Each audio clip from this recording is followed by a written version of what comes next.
Welcome to Elected, a podcast for women in and around politics. I'm your host, Sarah Elder-Chaminara. In the spirit of reconciliation, I'd like to acknowledge that I live, work, and play on the traditional territories of the Blackfoot Confederacy, the Siksika, Kainai, Piikani, the Tsuut'ina, the Stoney Nakoda Nations, Métis Nation Region 3, and all people who make their homes in the Treaty 7 region of southern Alberta.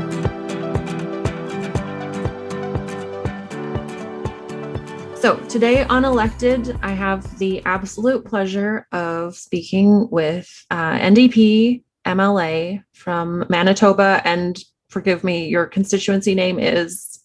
St. John's. St. John's, Nahanni Fontaine. If you haven't heard of Nahanni, you need to absolutely follow her on all of her social media channels, as well as just know her name because of the work that she's doing. So before we really get started, I'd like to, as I do for every episode, in the spirit of reconciliation, I acknowledge that I live, work, and play on the traditional territories of the Blackfoot Confederacy, the Siksika, Kainai, Piikani, the Tsuut'ina, the Stoney Nakoda Nations, the Métis Nation Region 3, and all people who make their homes in the Treaty 7 region of southern Alberta. So Nahanni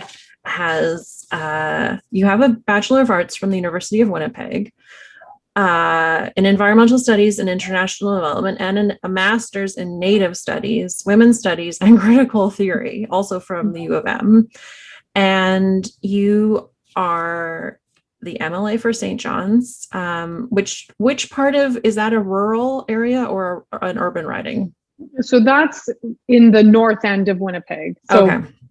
Part of the north end. Okay. And you serve as the NDP critic for the status of women, persons with disabilities, families, and missing and murdered Indigenous women and girls. Before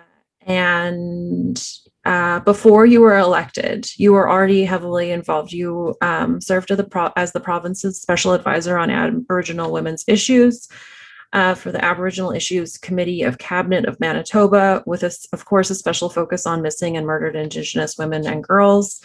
I know that you were involved in speaking out in the case of Tina Fontaine.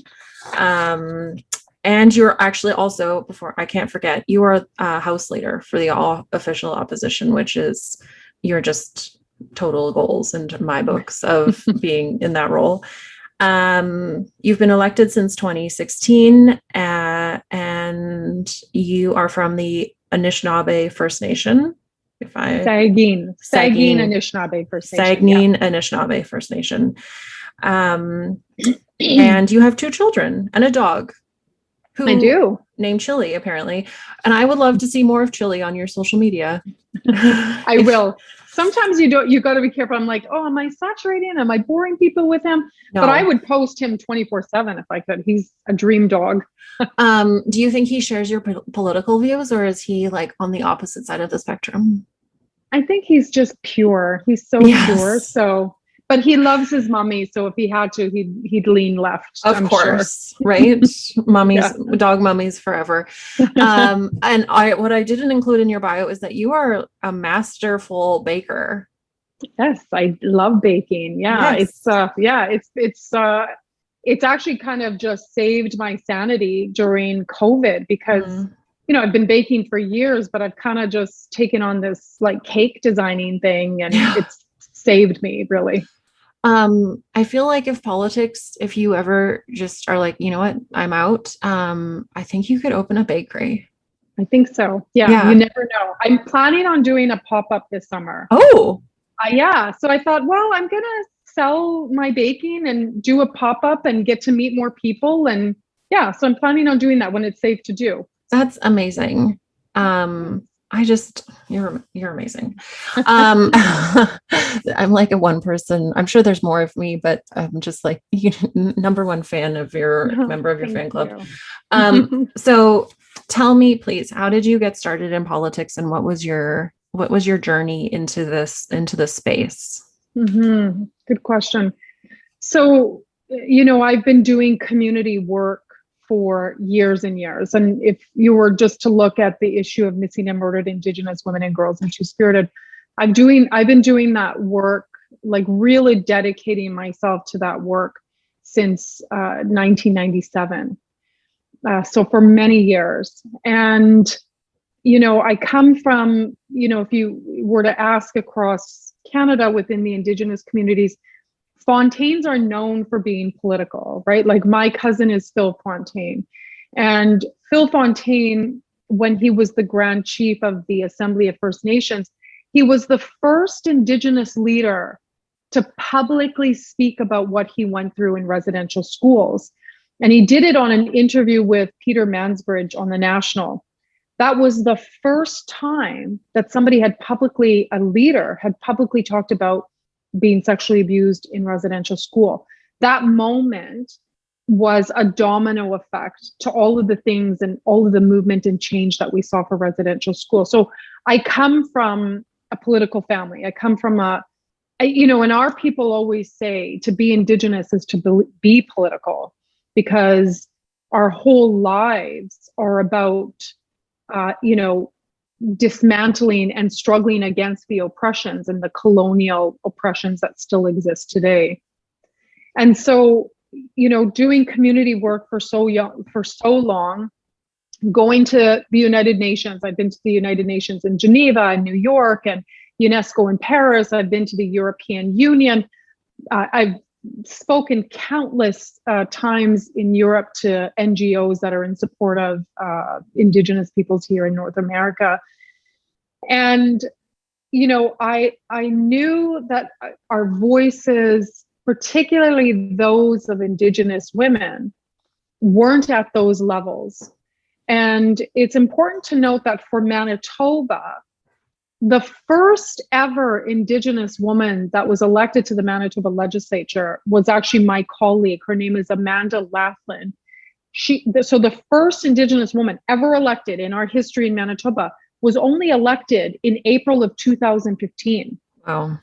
And, you know, but prior to that, years ago, I think it was in 2008, I was home, my boys were young, I can't remember what I was doing, and my phone rang, and you know, I answered it, and it was some guy, and he's like, "Is Nahanni Fontaine there?" And I said, "Yeah." I said, "Speaking." He said, "Hi, Nahanni." He said, "This is Jack Layton." Oh, wow. I was thinking to myself, what the hell is Jack Layton calling me for? And he's like, "I would love to meet with you." He said, "By any chance, are you going to be in Ottawa?" I said, "Actually, I'm going to be in Ottawa in about 2 weeks." And so, you know, fast forward to 2 weeks, we meet at the, it was either the Delta or the Westin Hotel downtown. And he proceeds to tell me that he's seen the work that I've done in the community, and he wants me to run for the federal NDP. Wow. And at that point, nobody had ever approached me about running. So he literally was the first person. And what he did was he planted that seed, right? All of a sudden it's like, oh, like, yeah, the work that I'm doing is valued. Mm-hmm. I'm doing good work. And yeah, like, why wouldn't I consider running? At the time though, like I said, my boys were too young. And, you know, I've always, like many women, you know, we put aside, or we just delay those professional goals that we have, right? But like I said, what it did was it planted the seed, and I always knew that I would run provincially. Mm. And at the time, like I said, I wanted to be the first Indigenous woman, because I thought it was unacceptable that here we have this building, this legislative framework and infrastructure, and there's not one Indigenous woman that sits in that chamber, right? And so, like I said, Amanda was elected, and then I was approached by the provincial NDP to run in the 2016 election. My boys were old enough. I felt good. Plus, I knew internally, probably a year before I was approached to run, I knew deep within my spirit that my path was going to change soon. I didn't know what it meant. I didn't know what it was going to be, but I knew my path was going to change. And so I decided to run. And I did it to, you know, you run because of the things that you believe in and the things that you want to make change. But you also run, for me anyways, because we have a system, an apparatus that does not represent the electorate. It does not represent them. And so how can you say that you are for the people, by the people, when you don't look like the people, right? And so, that was a really motivating factor to have our people, to have Indigenous women specifically represented in the chamber. The buildings, legislatures were not constructed for women. They were constructed for white men. Yeah. And white men only. They couldn't conceive at that time, or they didn't. It wasn't that they couldn't conceive, but it was very intentional about who those spaces were created for. Yeah. A lot of people don't realize that legislatures across the country didn't even have women's bathrooms. Yes. They had to be made. Yeah. You had to renovate it and make it. And, so imagine for women, right? And some of the obviously the earliest women elected are white women, right? So they couldn't imagine white women being elected, but they certainly couldn't imagine Indigenous women being elected, like ever. And for Manitoba, that took 140 plus years to get the first Indigenous woman elected. Well, I mean, because it was a system of colonialism and genocidal eradication. Yeah. Right. And it still is, to a certain degree. It still is. Yeah. Right. You still have men who are in positions of power that have enormous power and responsibility to change the laws. And, I was pretty vocal in the fall that this government, to me, I just can never wrap my head around it. I don't understand who comes up with these laws. Like, I don't understand the thinking process when you're in a room talking with all your buddies and you're like, you know what? We should make a law so that it's okay for us to steal money that is rightfully owed to Indigenous children who are in care. Like, I can't wrap my head. I've, been elected for 5.5 years. I can't wrap my head around what kind of people sit around and legislate their right to steal from Indigenous children. And if you were to see the sweep of legislation that just passed, there's a bill 57, it will pass in the fall. It's called the Critical Infrastructure Protection Act. And what it's doing is it's basically legislating and outlawing protests. And that's in response to February of 2020, all of the land defenders across the country. That's what they do. That's what these people do. We have similar legislation in Alberta. And but I've thought about it in a way of because that was a pre-pandemic world that legislation was created. But it's interesting, and it was around resources, right? But it's interesting to see the silence on the anti-mask protests, which are also, they are very socially disruptive, and there hasn't been anyone calling out for any legislation around, protests around that are actually significantly to the detriment of society. Absolutely. Right. Or alternatively, let's say, post and pre pandemic, what about legislation for anti-choice protesters? Yes. There's nothing for that. Although Alberta does. Alberta under the NDP passed the buffer zone. Buffers. So I've actually introduced that legislation. This will be my 4th time.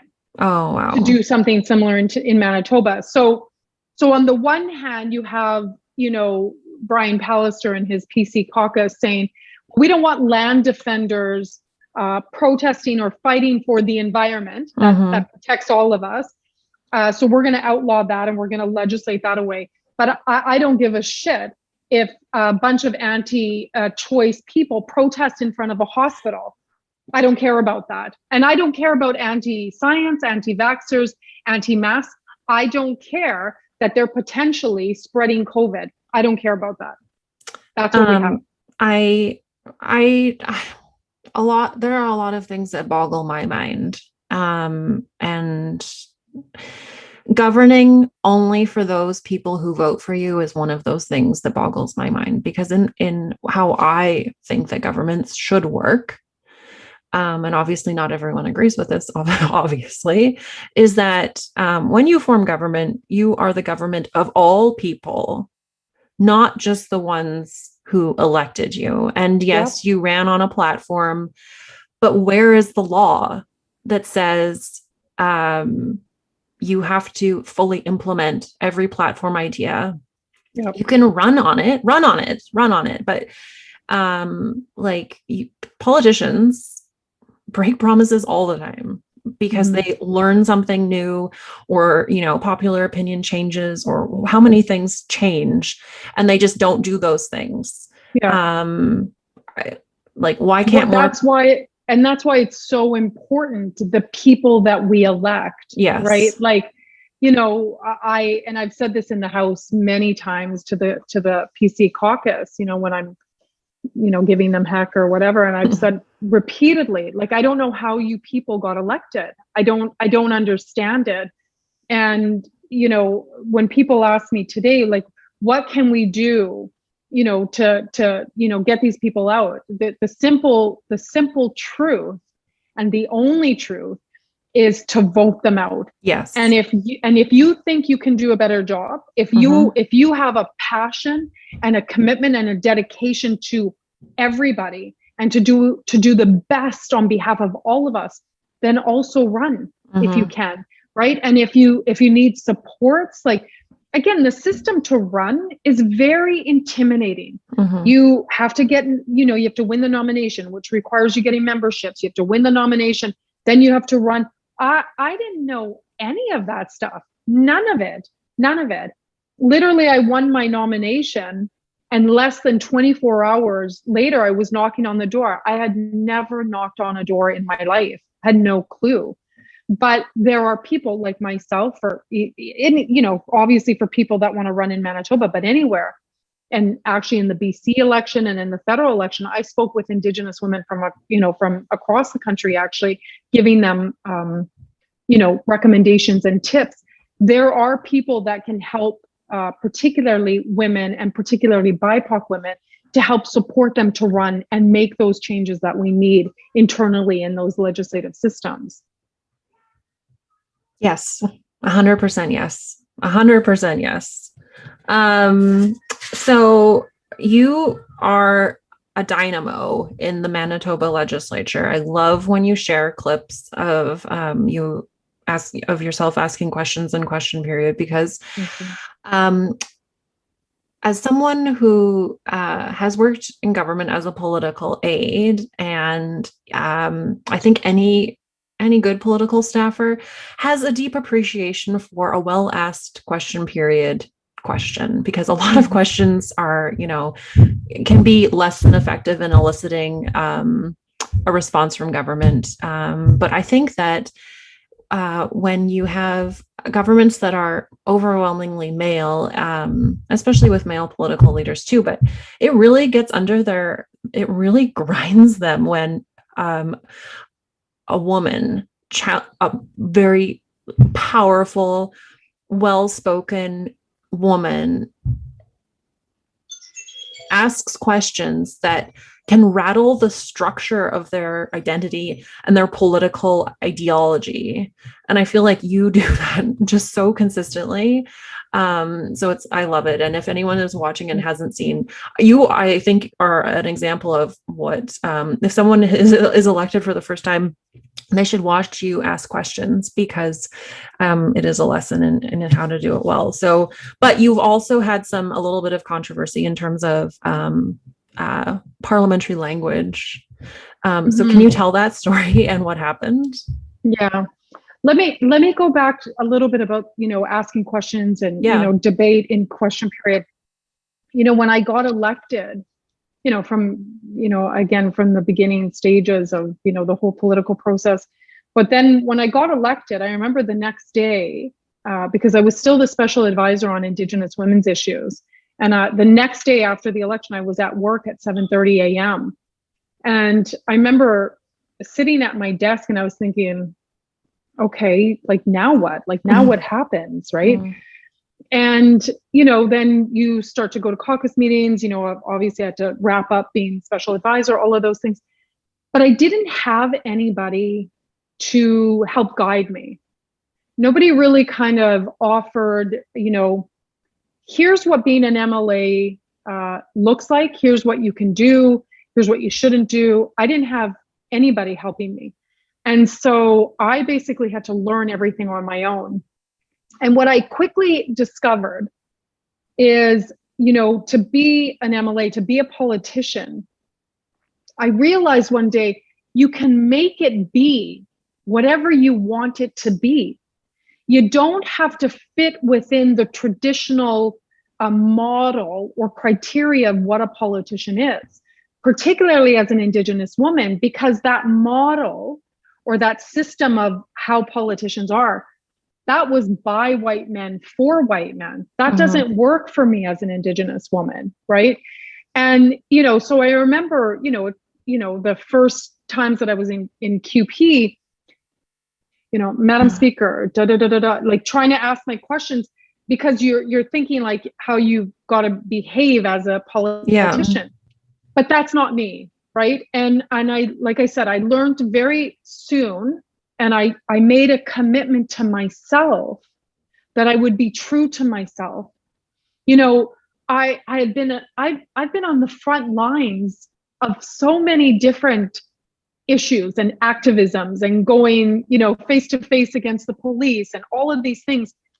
I can't just leave that because I'm a politician. I have to learn how to, and I also can't do the things that I used to do. I get that as well. I had to navigate and learn and meld into creating something that feels right for who I am and being true to who I am. So when you see me ask my questions, and, sometimes I, however that is, like I called the premier racist one day because he is, and he was specifically racist that very afternoon. Like, what I want people to know is that you have to nurture how you want to be a politician, but it is possible to be true to yourself. And, in that moment that you were asking about, when I got kicked out of the chamber, I didn't clip the whole thing because it would have been almost 7 or 8 minutes. But I started off my questions talking about this young woman who had just been murdered. And I spoke about how the family loves her and how, the community came out in great numbers to honor her. And, what has the government done? And the premier, in his typical fashion, was very condescending and all of that. And, and then I asked, that question, and it enrages me as an Indigenous woman. As an Indigenous woman in the midst of epidemic levels of violence against our bodies, it enrages me when people dismiss that, or they claim to care but not actually do anything, and yet you have all the power to do everything.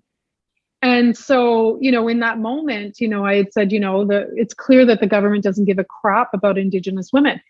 They don't. They absolutely don't.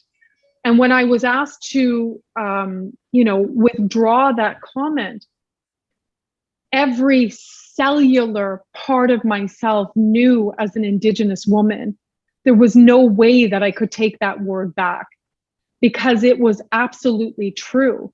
And to have taken that word back, which it's just a word, people are upset about a word and not the issue. Yeah. But to take it back would have dishonored all of the thousands of Indigenous women and girls and Two-Spirited who have been murdered or are missing, and dishonored their families.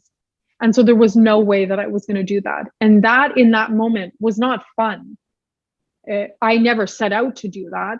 To get kicked out of the chamber is not, something that people set as a goal when you first get elected. And but I just knew that I could not, and I would not take back that word. And again, it's very illustrative of the system that, the rules of the House care more about a word than you actually care about the slaughter of Indigenous women, girls, and Two-Spirited. But, all of that to say that you can, as a politician, you can as a woman, you can as a BIPOC woman politician, still be true to yourself and be in those spaces, in those chambers. How do you, because this is something that I think a lot of strong people who have strong personal positions, who have a lot of lived experiences and have very strong convictions, and can think of going into a party system as having to then tame, because it's not a place for you to comment, right? You're then towing the party line on certain issues, and you can and can't say certain things. So what is the dynamic then in the NDP Manitoba caucus, and how do they allow that? What is that like? And especially in your role as House Leader, you have that you're literally in charge of managing your caucus. So, are you free to speak out on any issue, or are there things, because that's something that I think, and also younger people, is that they don't want to be told that they can and can't talk about certain things. So how do you stay true to who you are within the party system? Yeah. I mean, I think it's important to recognize, like, I can only speak about my experience, of course, within this particular moment in time within the Manitoba NDP.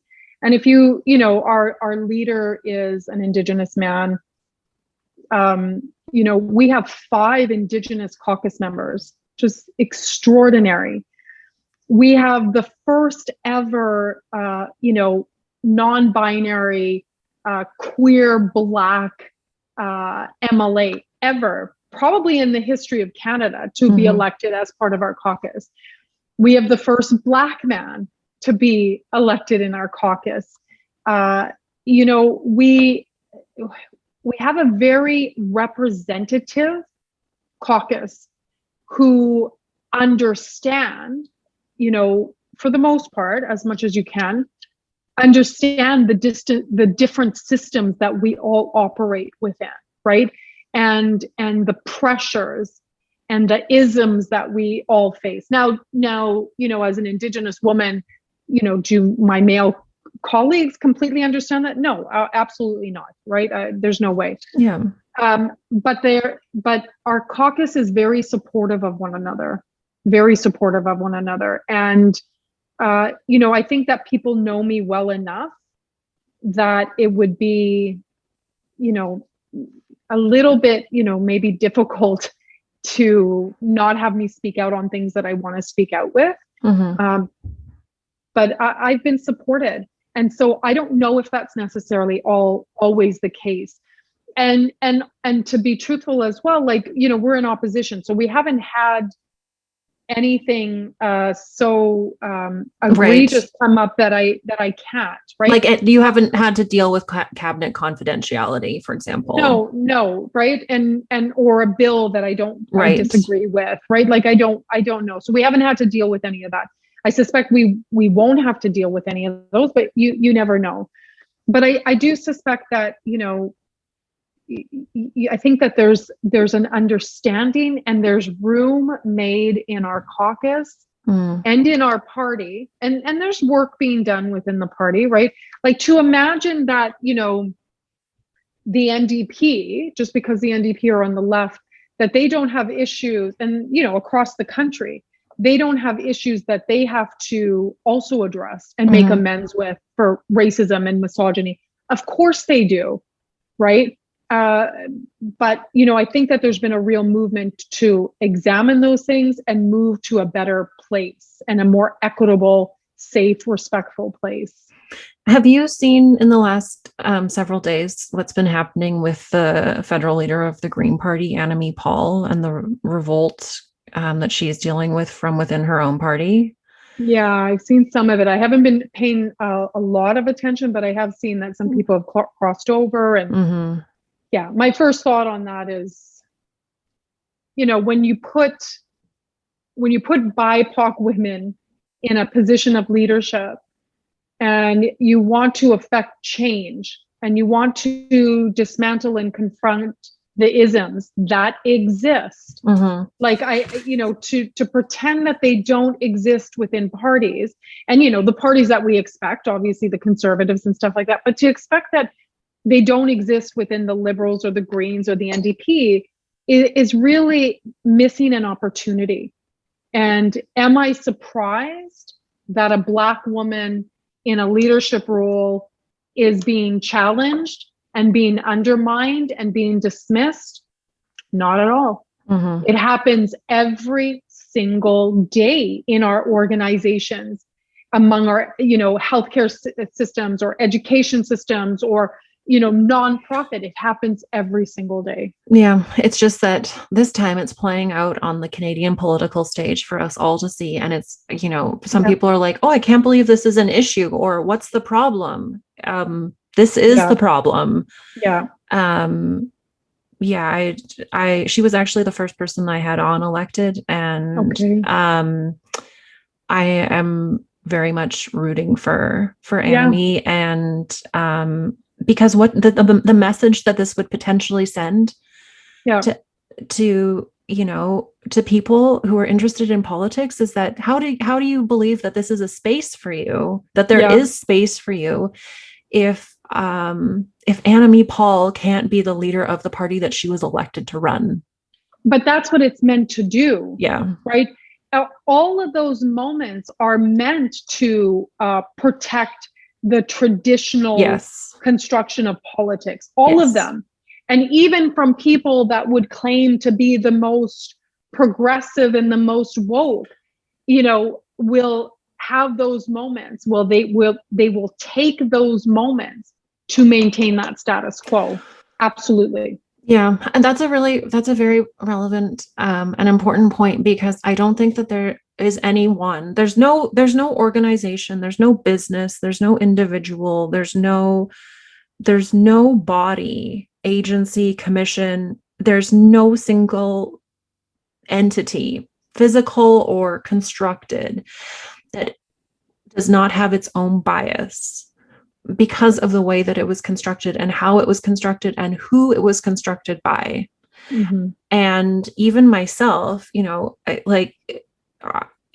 it takes so much work to recognize the biases that I have, the ones that I never intended to have, but were, given to me.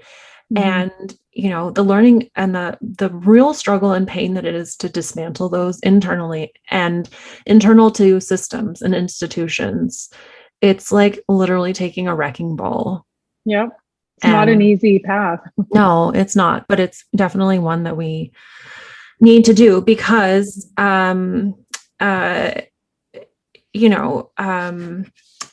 saw yesterday that the Senate finally passed, I believe it was that they recognized the UN Declaration of Indigenous rights, which is one of the calls to action from the Truth and Reconciliation Commission. So, just the fact that it's taken this long, and that there's been such conversation. I remember last year around discussions on political shows about, was it actually a genocide? Sorry, not in regards to the Truth and Reconciliation Committee, but to the report issued by the Commission on Missing, Murdered, and Indigenous Women and Two-Spirited. And, that's what the sidetrack conversation became. It was a question of, that was what the interesting discussion was. It wasn't, yes, it was a genocide. It is a genocide. It is a genocide. It's still going on. It's still going on. You're right. It is. Can I interrupt and give you a statistic on that? Yes. So I always share this because I'm often asked to come and speak about MMIWG2S. And again, this is an issue that's been going on that MMIWG2S families and Indigenous women leadership and activists have been trying to bring forward for the last 50 years, right? It's only that Canada and Canadians have kind of caught up in the last, 5 or 6 years, 10 years, maybe, let's put. But prior to that, and I'll go back to around 2000. At the time, the president for the Native Women's Association of Canada was a woman by the name of Terry Brown.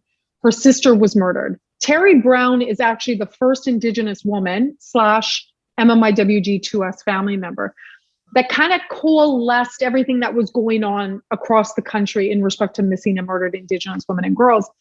And she's the woman who coined missing and murdered Aboriginal women at the time. That's what she said.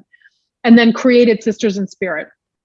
And I always acknowledge her because I always want to make sure that she is recognized for that critical role of coalescing everybody. Fast forward to about 2010. When that first started, we were saying 500 missing and murdered.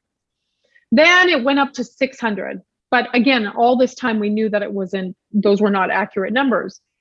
So for the 600 missing and murdered Indigenous women and girls in Two-Spirited, NWAC did a statistical analysis. They took white women's statistics, like for population, and whatever mathematical magic that they did.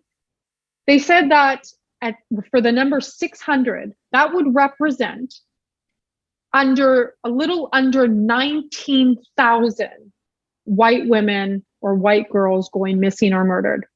So in May of 2014, the RCMP had come out with their national data set, which is also not accurate because it was from November 1980 to November 2012. And in that national data set, they said 1,200. So double the number for the 18,000, whatever. You're looking at about 36,000 missing and murdered white women and girls. Now, that conversation that you're talking about, whether or not it's genocide, if 36,000 white women and white girls went missing or were murdered, would that same conversation be happening? No. Would Indigenous organizations, would MMIWG2S families be fighting so hard and struggling for the little pittance, that's not even the right word, the little bit of money that they get to address this issue? When the National Enquirer's final report came out, Manitoba, the minister said, oh, well, we gave $800,000 to I don't know how many different organizations. That's nothing. Yeah. It's not even $1 million. But tell me that if 36,000 white women and white girls were missing or murdered, what the response would be. Yeah.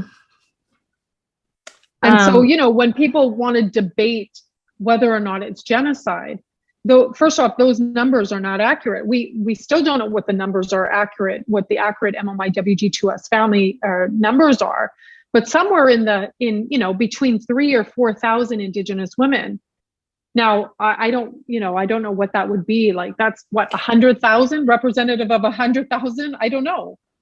But yeah, you're right. There would be no question if there were that. And to be honest, is that actually factually obviously someone thinks it's factually accurate, but I don't believe that there are that many missing white women, right? No. So it doesn't. No, not in Canada. No. So right. Yeah. That just seems that there would be a national outcry if there were that many missing white women. It would never be considered. Even just one missing white woman garners so much more attention than one missing Indigenous woman. Yeah. And what you would see with that, the response to that you'd see a complete overhaul of our policing institutions. Yeah. Like if those were the numbers and, women weren't being found or nobody was being brought to justice, you would see an immediate and swift overhaul of the justice system. Here's what needs to be happening. Here's what we're going to do. Let's execute it. But the number wouldn't be $800,000 attached to it from a province. It would be in the billions. Yeah, exactly. Yeah. Right. So I have very, very little patience or tolerance for when people say, it's not genocide, or residential schools wasn't genocide. That's what the colonial history of Canada is. That's what it is. Yeah. Well, and, as a product of the BC education system, who grew up in a community that neighbored a reserve, no one told us. And I didn't know that I needed to do that learning myself. But that's also very strategic, right? Yes. That's very calculated by the state to ensure that people don't have that knowledge and they don't understand that true history, and that people don't rise up and demand better for Indigenous peoples, right? That is a very calculated move over generations and generations. Yeah. Well, I know better now. And there's no way that I'm forgetting. Okay. So I want to make sure that more people know so they can't forget. Excellent. You can't, once if you actively try to unlearn this or forget what is currently going on and is a part of our Canadian history, then you are a co-conspirator, in my opinion, in the genocide. And I've said particularly in this last sitting, and again, because it's been attached to the legislation that they brought forward, but I've said it in the House many times to the PC caucus, you are no different than the politicians that sat in this very chamber 100 years ago or 50 years ago at the height of residential schools. You're no different.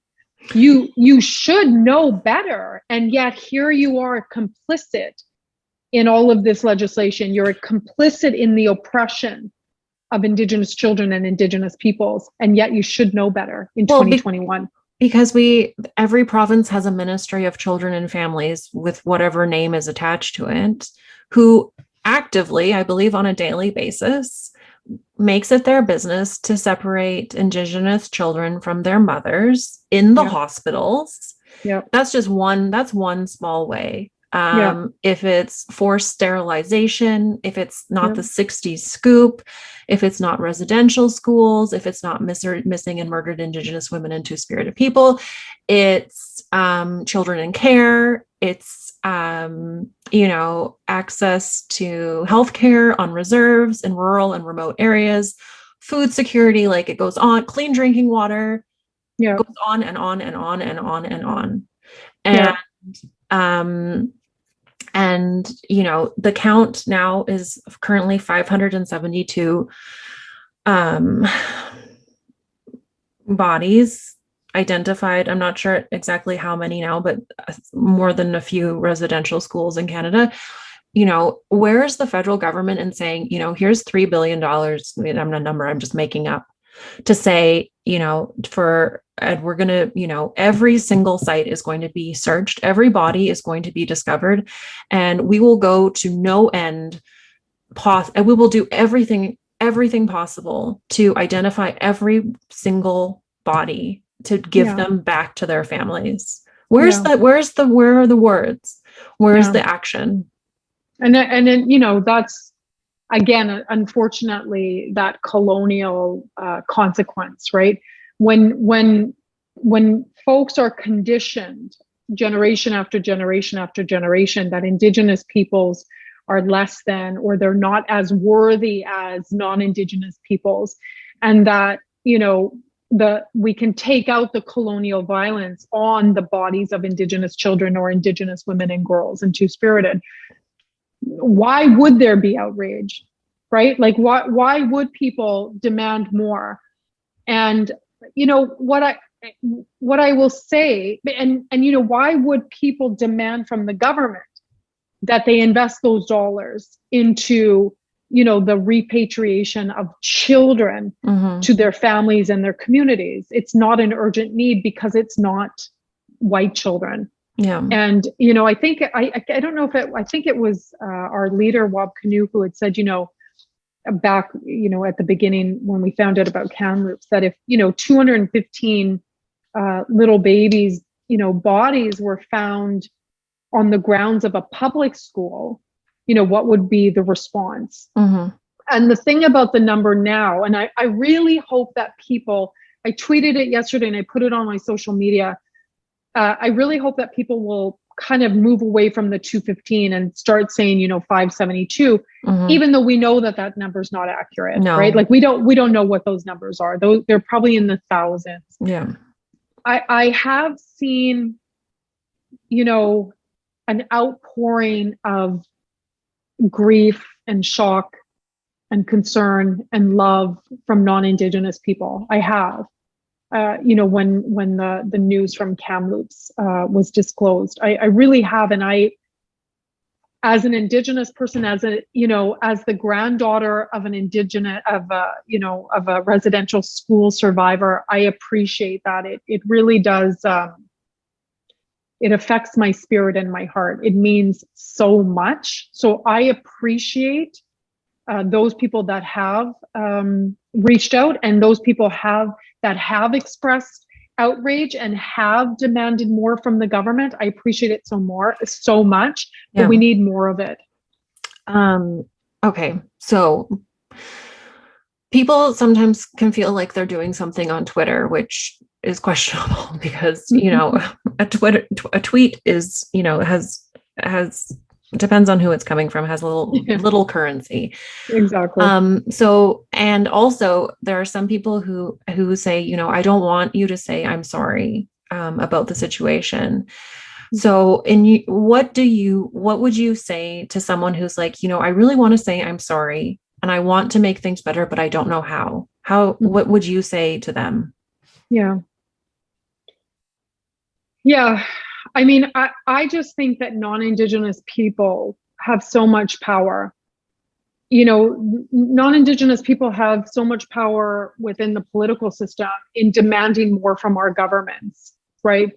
Like, to use that voice and that power to demand that, the federal government or provincial governments take this issue seriously and put those dollars, like taxpayer dollars, to this issue to, discover and repatriate babies to their communities. So I would hope that people, would organize themselves, and maybe it's a national campaign, maybe it's a provincial campaign, but have a sense of agency to start those campaigns, particularly among non-Indigenous people, to put that pressure on government.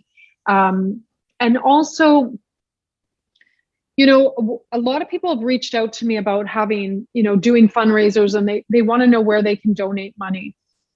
Donate money, yes, to organizations that, work with residential school survivors, absolutely. Or donate money to organizations that support MMIWG2S families. Because what I can tell you is that those organizations struggle so much for money, like so much. We have an organization out here which has been around for probably 130 years now. It's Christian based. It's that kind of, it started off as we're going to save, all of the destitute and, Indigenous peoples. The last time I checked, and I stopped checking because it really was upsetting me, and I can't remember when it was, maybe 2016, their budget was something like $47 million. And you have Indigenous organizations that their annual budgets are like maybe $1 million, if you're lucky, maybe 500,000 if you're lucky, right? Support those organizations because they always need money.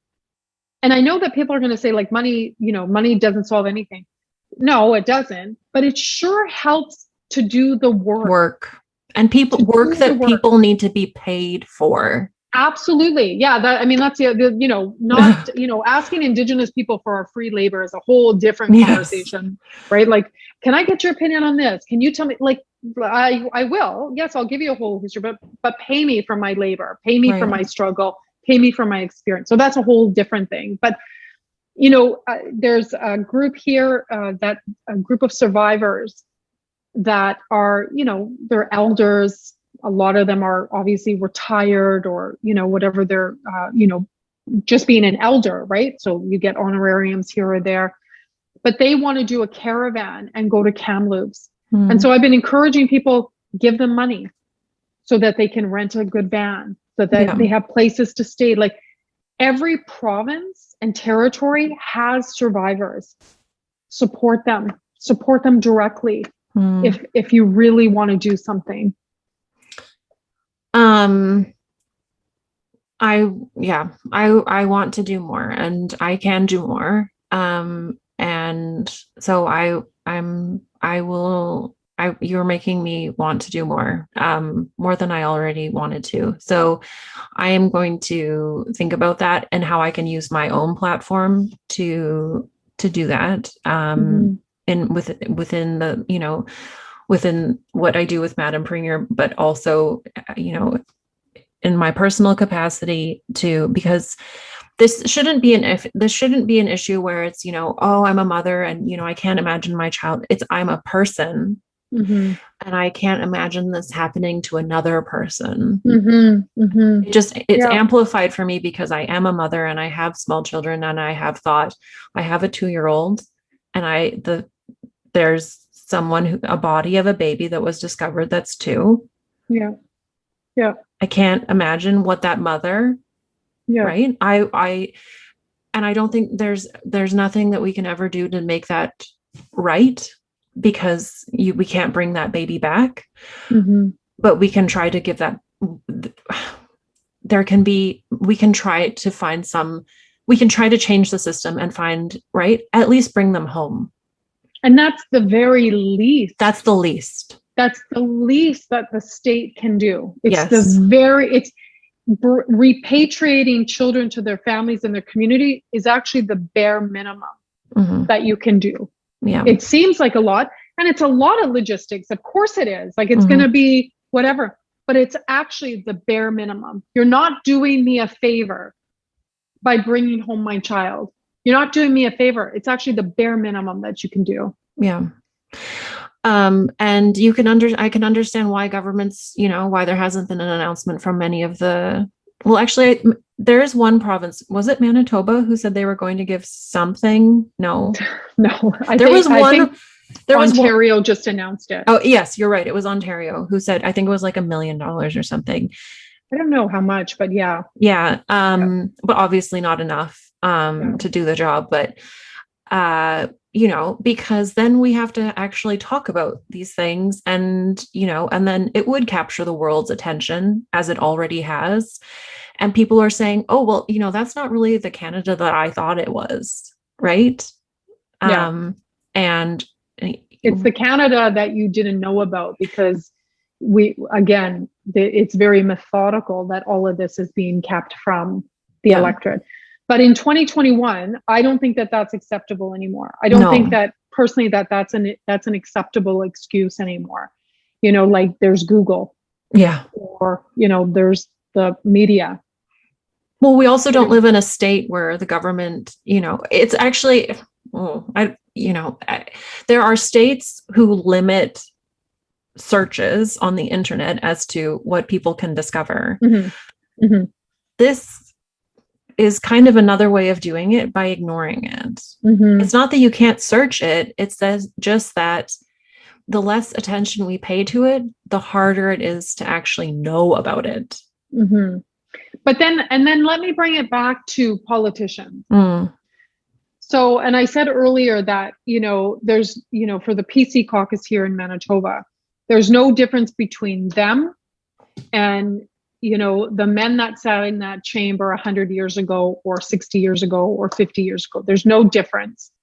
And when you look at politicians then across the country, in every level of politics, if you're not doing anything, and particularly those that are in power, if you're not doing anything substantial to bring home those children and to work with Indigenous communities, allow Indigenous communities to take the lead, ensure that Indigenous communities have the resources to undertake that work. If you're not doing that, you're no different and you're no better than the politicians that sat in the parliament or legislatures across the country at the height of residential schools or during residential schools. There's no difference in my mind.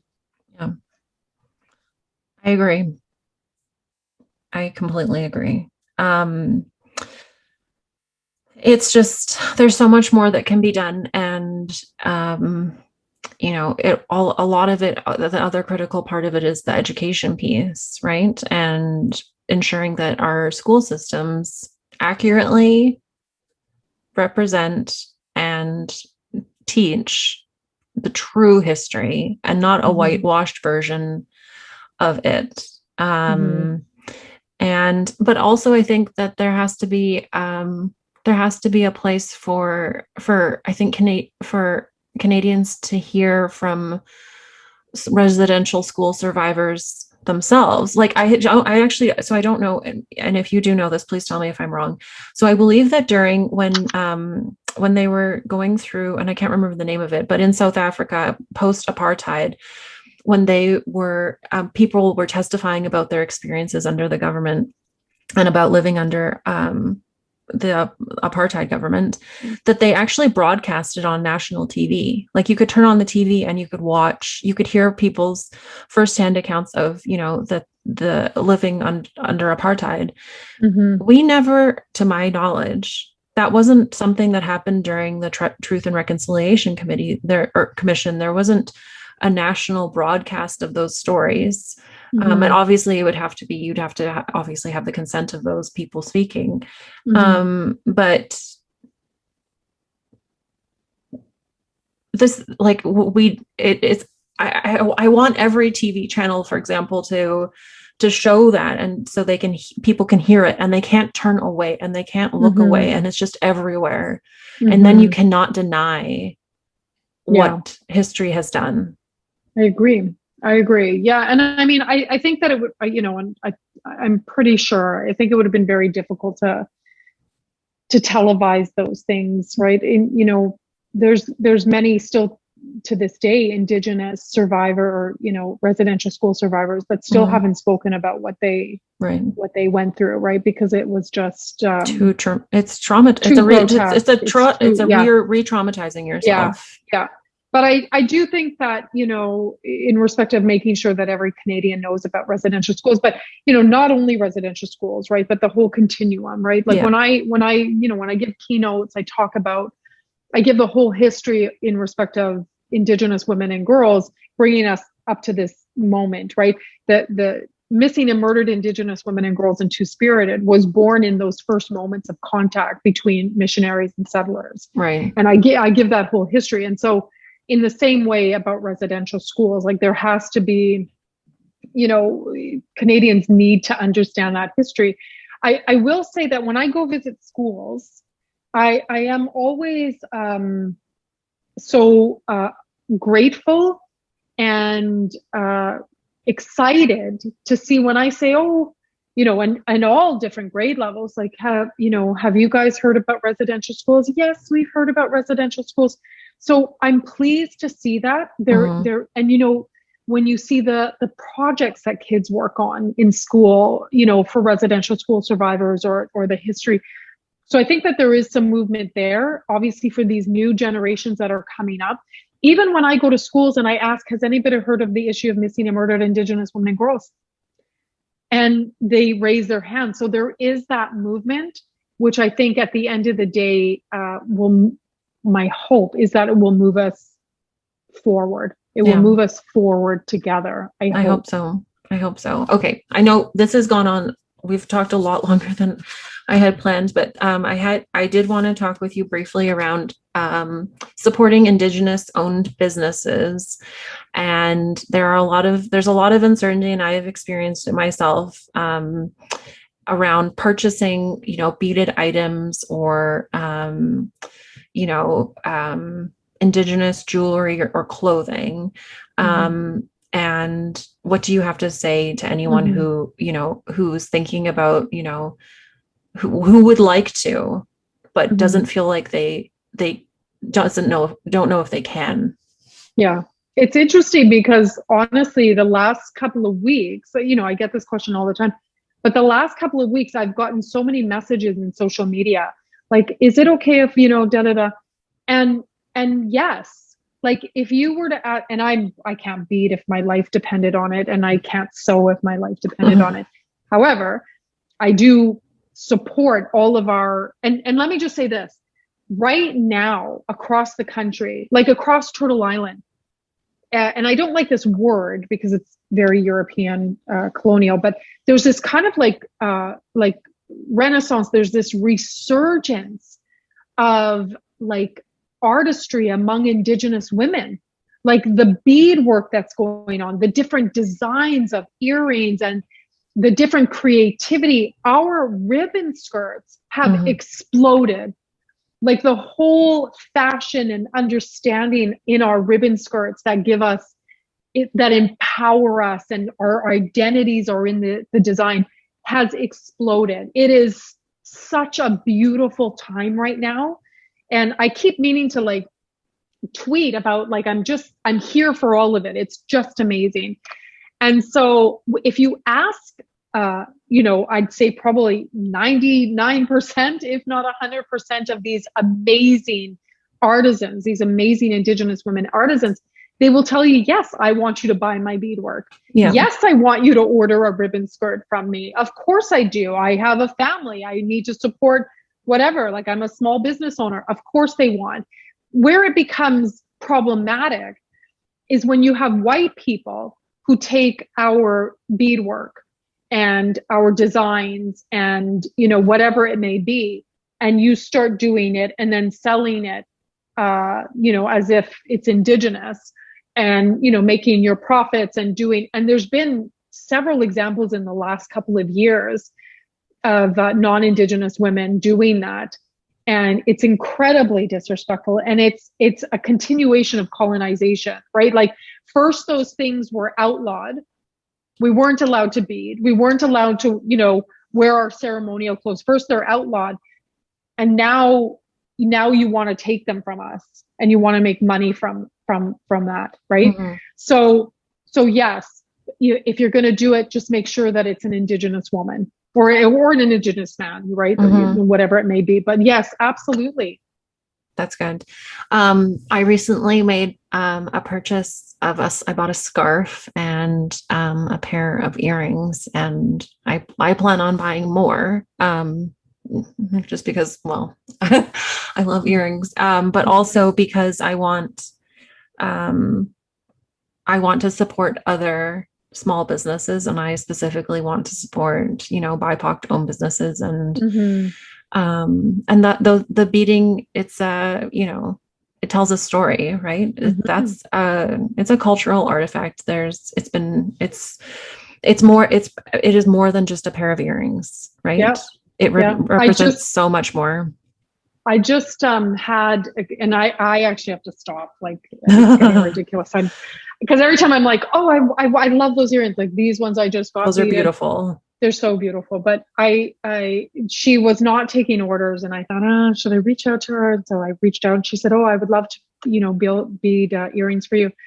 And what I tried to explain to her and everybody else, and is like, to me as an Indigenous woman, those are my heirlooms that will be passed down to my granddaughters, which I better have some granddaughters and grandsons, but those will be passed down. Unless they like earrings too. Yeah, there you go. You never know. You never know. They'll be passed down to my grandchildren because I want them to know, I want them to have that history. Mm-hmm. And I want them to have that strength that are in these earrings and my ribbon skirts. I have quite a few now, and I want those to be handed down to the next generation. Yeah. Have you seen the Sephora campaign? I have. Yeah. It's quite beautiful. It's so beautiful. So beautiful. I just love it. I love it. I love, like I said, it's such an amazing, it's still a difficult time, but honestly, there's something happening where like all of these Indigenous women, I'm just here for it. I love commanding their space, being unapologetic and getting what they can. Like, go get whatever you can from social media. Everybody else is making money. Make your own money. Like, I love it. Yeah. Well, I mean, and the founder of Cheekbone Beauty, that's the brand. Yeah. I mean, what I'm excited anytime that a Canadian brand is, picked up by, an international company like that. And the fact that it's Indigenous and that she didn't even start it that long ago. And it's so beautiful and so intentional. And so I have the same thing. Like, you deserve it. Like, and so much more. Right. And there need to be a million more cheekbone beauties. I absolutely agree. Yeah. So thank you so much for talking with me today, and I will continue to be your number one fan in Alberta. Miigwech. I appreciate that. And I love your baking, and I'd love for us to meet someday and to have you here in Calgary, and I would love it. To give you a platform to talk and to hopefully inspire. I know you would inspire, not hopefully, it would happen. People here with your stories, and I'm also going, and I mean it, what I said about doing more. I am definitely going to think about how I can create something that, and even if it doesn't become anything, just the fact that there have to be more people who care about the issue of repatriation of residential of children killed on residential school property, and just as a product of the residential school system. You're right. That's the absolute minimum that we can do. Yeah. Well, thank you. It's been a joy sitting with you. I've enjoyed it. Oh, I just love you so much. So thank you so much for coming on Elected. It's been an absolute pleasure. Miigwech, thanks for having me. This was Elected. Thanks for listening today. Until next time.